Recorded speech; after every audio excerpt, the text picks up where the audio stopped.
বৃন্দাবনের কাছে। ওমা, এই হরিনাম নয় রে ভাই, আর এক হরিনাম আছে, আর এই হরিনাম নিয়ে যাবে সেই হরিনামের কাছে। মা, বৃন্দাবন কোথায়? না, ভারতে উত্তর প্রদেশে একটি বৃন্দাবন আছে। আরেকটি বৃন্দাবন ধাম কোথায় জানেন? সেটি হলো আমাদের এই চুলের ডগা থেকে নখের ডগা পর্যন্ত। আরেকটি বৃন্দাবন, সেটি গুপ্ত বৃন্দাবন। সেটি কোথায়? সেটি হলো আমাদের এই হৃদয় বৃন্দাবন। হৃদয় গৌর হরি হরি বল, হরি বল, হরি বল। এই বৃন্দাবনে রাধারানী আমার জটিলার মন্দিরে বসে আছে। ওমা, জটিলার মন্দির কোথায় গো? জটিলার মন্দির কোথায়? মা, যারা বৃন্দাবনে গেছেন তারা নিশ্চয় জানেন যে বৃন্দাবন থেকে 30 কিলোমিটার দূর জটিলার মন্দির জাবট গ্রামে। বেশ বেশ। আমার ধরুন এখানে দাঁড়িয়ে কেউ বাঁশি বাজাচ্ছে, 30 কিলোমিটার দূরে কি কেউ শুনতে পাবে? আমার পাবে কি কেউ? আমার পাবে? আমরা তো পাবোই না। পাবে না তো, কিন্তু আমার রাধারানী শুনতে পেতেন। শ্রী গোবিন্দের বংশীধ্বনি 30 কিলোমিটার দূর থেকেও শুনতে পেতেন। তার জন্য যোগ মায়ার প্রভাবে তিনি 30 কিলোমিটার দূর থেকেও শ্রী গোবিন্দের বংশীধ্বনি শুনতে পেতেন। হরি হরি বল। শ্রী গোবিন্দ আমার হৃদয় কদমে দাঁড়িয়ে বাঁশি বাজাচ্ছে। তোমার বাঁশিটি কেমন জানি না, 18 অঙ্গুলি লম্বা, 10ম ছিদ্রের বাঁশি। বেশ বেশ। আমাদের এই দেহটা কিন্তু 10ম ছিদ্রের বাঁশি। বর্তমানে এই দেহবাসীতে 9টি ছিদ্র খোলা আছে, আর একটি ছিদ্র বন্ধ আছে। ওমা, দেখবেন যখন মানুষ মারা যায় তখন অনেকেই বলে ওর চোখ দিয়ে প্রাণটা বেরিয়ে গেছে, আবার অনেকে বলে ওর মুখ দিয়ে প্রাণটা বেরিয়ে গেছে। কিন্তু না মা, এগুলো হলো ব্যবহার করা দাগ। এই ব্যবহার করা দাগ দিয়ে আমার গোবিন্দ যায় না। তাহলে কোথা থেকে যায়? না, এই যে মানুষ মারা গেলে এই সহস্র সার দাঁড় দিয়ে আমার শ্রী গোবিন্দ চলে যায়। হৃদয় গৌর হরি বল। তাই শ্রী গোবিন্দ আমার হৃদয় কদমে দাঁড়িয়ে বাঁশি বাজাচ্ছে, কিন্তু আমরা কেউ শুনতে পাচ্ছি না। কারণ আমাদের শোনার মতো মন নেই। একমাত্র শোনার মতো মন থাকলেই সেই বাঁশির ধ্বনি শুনতে পাই। তাই বৈষ্ণব কবি কলম দিলেন, এখনো সেই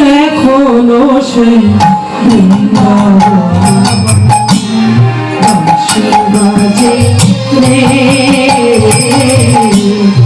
এখনো সেই বৃন্দাবনে বাঁশি বাজে বাজে রে, বাঁশির সুরে তালে তালে, বাঁশির সুরে তালে তালে গৌর নাচে,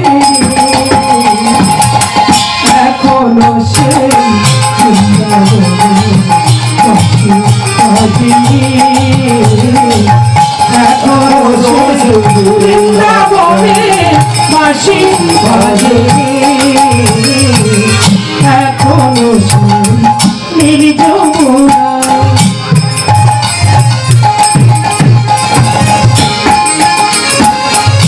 পূজার বহে বলে, এখনো সেই যোজনা জলানিতে যাই যমুনা, বাঁশির সুরে আমার বাঁশির সুরে চিকন কালা, বাঁশির সুরে চিকন কালা রাখি, এখনো শুধু বৃন্দাবনে বাঁশি বাজে, এখনো শুধু বৃন্দাবনে বাঁশি বাজে বাজে, এখনো সেই বৃন্দাবনে বাঁশি বাজে বাজে।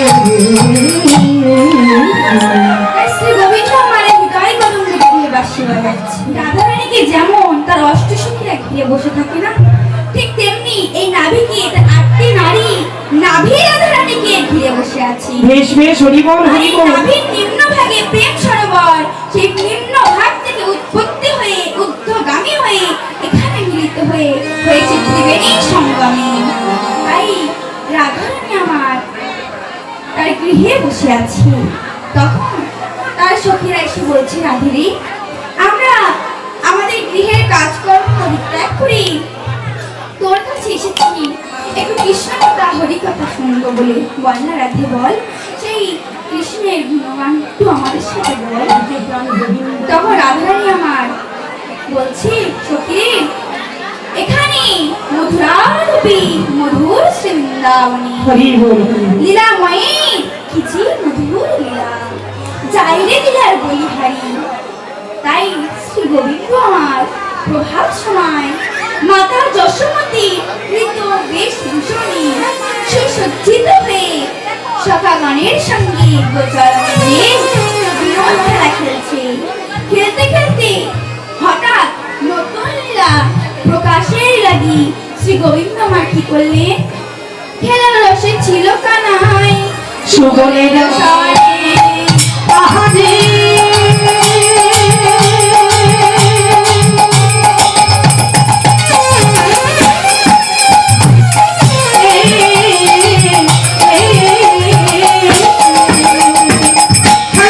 ছিল কানাই, খেলার রসে ছিল কানাই, খেলার রসে ছিল কানাই সুবলের সনে, খেলার রসে ছিল কানাই, বলে সাই দেখো খেলার রসে ছিল কানাই সুবলের সনে। হেন কালে রাধা বদন করি গেল মনে। হেলো কালে রাধা করে গেল মনে। হেন কালে রাধা বদন করি গেল মনে। হেলো কালে রাধা বদন করি গেল মনে। রাধা বদন মনে পড়িল আমার রাধা বদন মনে পড়িল। আমার রাধা বদন মনে পড়িল। আমার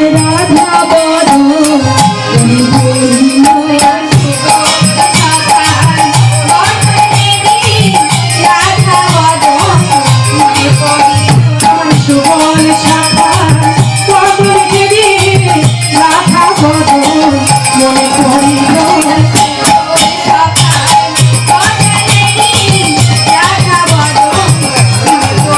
দেখো সুবল শাখা বদন গিরি রাধা বদন, রাধা বদন মনে পড়িল। শ্রী কমুরানী সুবল শাখার বদন গিরি, শ্রী কমুরানী আমার সুবল শাখার বদন গিরি রাধা বদন মনে পড়িল। আমার রাধা বদন মনে পড়িল। শ্রী গোবিন্দ আমার সখাগণের সঙ্গে খেলতে খেলতে হঠাৎ রাধা রানীর কথা মনে পড়ে গেল। কারণ সুবল সখার বদনখানা অনেকটা রাধা রানীর মতো দেখতে, এই জন্য কি তার রাধা রানীর কথা মনে পড়ে গেল। তখন শ্রী গোবিন্দ আমার কি বললেন,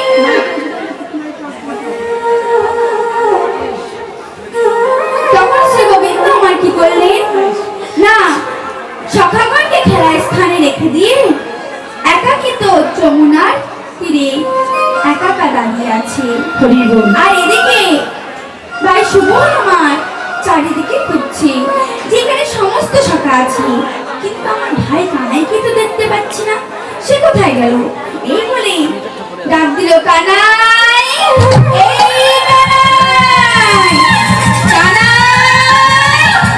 আরে ডাক দিতে দিতে যমুনার ধারে এসে দেখে যে ভাই কানাই আমার দাঁড়িয়ে আছে। হরি বল তা দেখে বলছে, এই তুই আমাদেরকে খেলার স্থানে রেখে দিয়ে তুই একা একা এখানে কি করছিস? বেশ। খেলবি না তুই? না রে ভাই, আমার আজ খেলতে একদম ভালো লাগছে না। ভালো লাগছে না? আমি বুঝতে পেরেছি তোর কেন খেলতে ভালো লাগছে না। তোর নিশ্চয়ই রাধারানীর কথা মনে পড়েছে, তাই না? তাই তো তোর আর খেলতে ভালো লাগছে না। ভাই রে, তুই যখন জানতে পেরেছিস তাহলে তুই বল না, আমি কেমন করে আমার রাধারানীর কাছে যাব? কারণ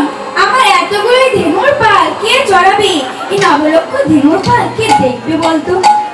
তখন সখা সুবল বলছে, কেন? আমরা এতগুলো সখা আছি, তোর ধেনুর পালকে আমরা দেখতে পারবো না? তোর ধেনুর পাল আমাদের কাছে রেখে যা। ও ভাইরা, বলুন তো, ভগবান শ্রী গোবিন্দ সখা সুবলকে কেন সব সময় নিজের কাছাকাছি রাখতেন? কি রাধারানীর মতো দেখতে, এই জন্য? না মা, এর পেছনে বিশেষ একটি কারণ আছে। কেন তিনি সখা সুবলকে সব সময় তার কাছাকাছি রাখতেন? ত্রেতা যুগে যখন ভগবান শ্রী রামচন্দ্র সীতা দেবীকে উদ্ধার করার জন্য ওই রাবণের সঙ্গে যুদ্ধ করছিলেন, তখন কিন্তু দিনের পর দিনে রাবণের বংশ ধ্বংস হতে শুরু করলো। তখন একদিন রাবণ মনে মনে চিন্তা করছি, বসে বসে চিন্তা করছি, আমি কি করব, কি করে আমার এই মহা সংকট থেকে উদ্ধার হব, কি করব, কি করা যায়? এমন করে যখন চিন্তা করছি, এমন সময় বিভীষণের পুত্র তরণী সেন এসে লঙ্কাধিপতি রাবণের আদরের ছলে গলাটি জড়িয়ে ধরে বলছে, জেঠু, ও জেঠু, জেঠু, তুমি এমন করে কাঁদছো কেন গো? আমি বুঝতে পেরেছি, নিশ্চয় তুমি এটাই চিন্তা করছো না যে রামের সঙ্গে আমাদের সবাই হেরে যাচ্ছে, এই জন্য তুমি কাঁদছো, তাই না জেঠু? ও জেঠু, তুমি কোনো চিন্তা করো না তো, আমি আছি তো, ওই রামকে আজ আমি বধ করবই করব। হরিব হরিব। জেঠু, জেঠু, তুমি আমাকে যুদ্ধের সাজে সাজিয়ে দাও না জেঠু, দাও তো জেঠু, দেখবে আজ আমি ওই রামকে বিনাশ করে তবে ফিরব। তখন লঙ্কাধিপতি রাবণ ছোট্ট তরুণীর মুখে এই কথা শ্রবণ করে অবাক হয়ে গেল। তখন তরুণীকে বলছে, তরুণী বাবা, তুই যে বলছিস যে যুদ্ধ করতে যাবি, শোন বাবা, তুই তো এখনো খুবই ছোট, তুই তো যুদ্ধ সম্পর্কে কিছু জানিস না, এই যুদ্ধটা যে কি জিনিস সেটাও তুই জানিস না, তাহলে তুই যুদ্ধ করবি কেমন করি? তা শুনে তরুণী বলছে, ও জেঠু, আমি ওসব কিছু শুনতে চাই না, তুমি আমাকে শুধু যুদ্ধের সাজে সাজিয়ে দাও তো। তখন লঙ্কাধিপতি রাবণ তরুণীকে সান্ত্বনা দেওয়ার জন্য বলছে, তরুণী বাবা, তোর মা যদি তোকে যুদ্ধের সাজে সাজিয়ে দিতে পারে, তাহলে তুই রামের সঙ্গে যুদ্ধ করতে দিতে পারবি। আর এই কথা শুনে ছোট্ট তরুণী আমার ছোট্ট ছোট্ট মায়ের কাছে গিয়ে মায়ের গলাটা জড়িয়ে ধরে বলছে, মা, ও মা, মা, জানো মা, জেঠু বলেছে তুমি যদি আমাকে যুদ্ধের সাজে সাজিয়ে দাও,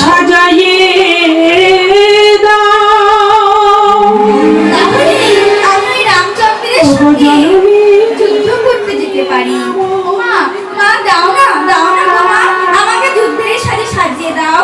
তখন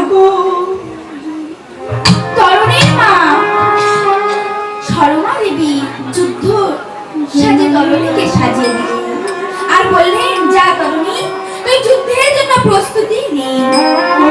তখন তরুণী আমার বলছে, মা, ও মা, আমি যুদ্ধে যাওয়ার আগে তুমি আমাকে আশীর্বাদ করবে না?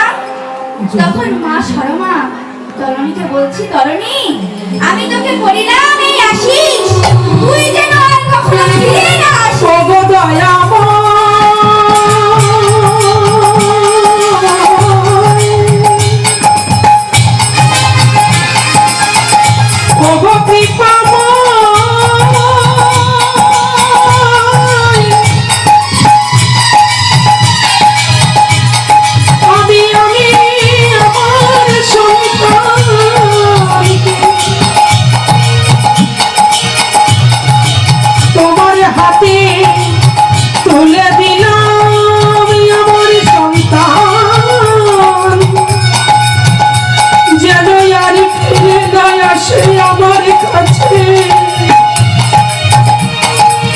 দয়াময় তোমার রাতুল চরণে তুমি তাকে,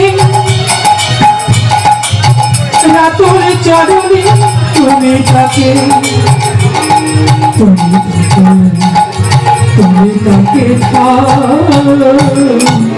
ঠাই দিও দয়াময় তোমার ওই যুগল চরণে তাকে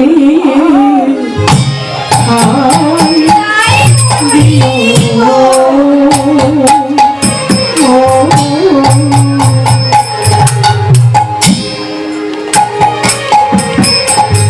যুগল চরণে তাকে ঠাই দিও যুগল চরণে তাকে ঠাই দিও এই মিনতি তব চরণে যুগল চরণে ঠাই দিও তব চরণে মিনতি যুগল চরণে ঠাই দিও রেখো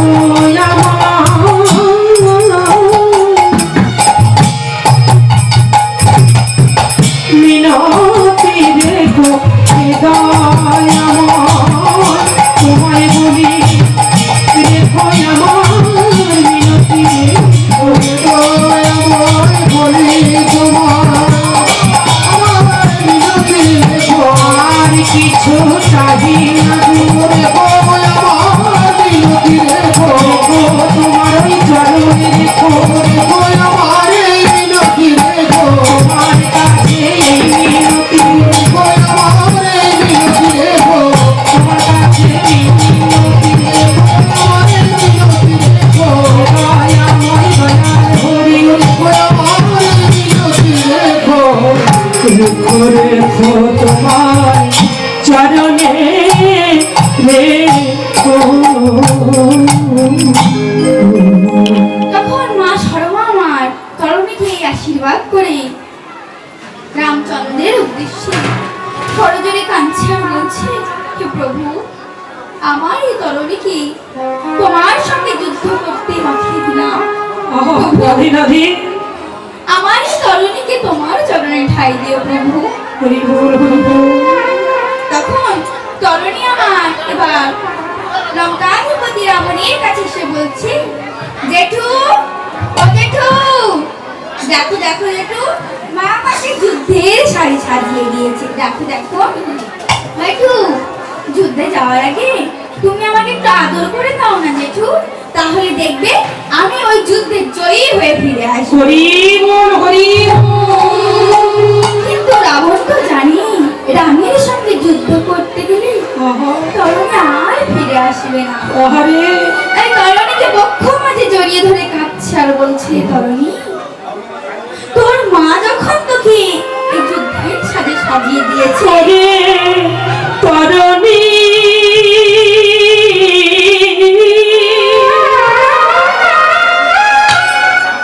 ওরে তরণী তরণী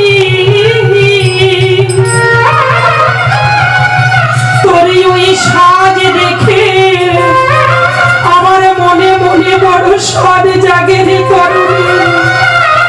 তোর মা যদি আমার বয়সের ছোট না হতো, তোর মা যদি সম্পর্কে আমার ভাদর বউ না হতো, ওরে তরণী রে, তোর মায়ের ওই চরণ দুটি জড়িয়ে ধরে আমি একটা শ্রদ্ধার প্রণাম জানাইয়ে বলিতাম, তোমার মতো ভাগ্যবতী এই পৃথিবীতে আর কজন আছে। তরণী রে ওরে তরণী তরণী রে, আমি তরণীর আশীর্বাদ করি তুই রামের সঙ্গে যুদ্ধ করে জয়ী হতে পারবি। যা তরুণী, তোর মা যখন তোকে এমন করে যুদ্ধের সাজে সাজিয়ে দিয়েছে, তাহলে যা তুই রামের সঙ্গে যুদ্ধ করে আয়। হরি বল। এবার তরুণী আমার যুদ্ধক্ষেত্রে যে না প্রবেশ করলো, তখন তরুণীকে দেখে বিভীষণ আমার দূরে সরে গেল। তরুণী তখন বলছে, ওরা আমি নাকি শুনলাম তুমি সবাইকে যুদ্ধে পরাজিত করে দিচ্ছ, এসে তো আমাকে পরাজিত করে দেখি কেমন পারো।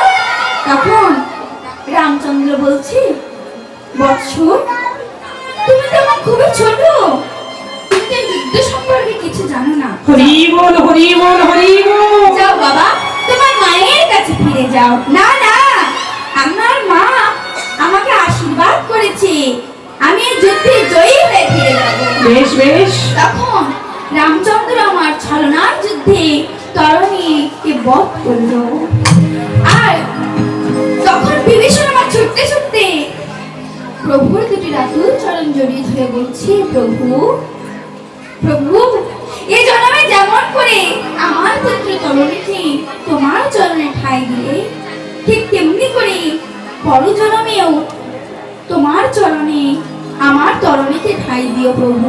জয় জয় রঘুপতি রাঘব রাজা রাম পতিত পাবন সীতারাম। জয় জয় রঘুপতি রাঘব রাজা রাম পতিত পাবন জয় সীতারাম।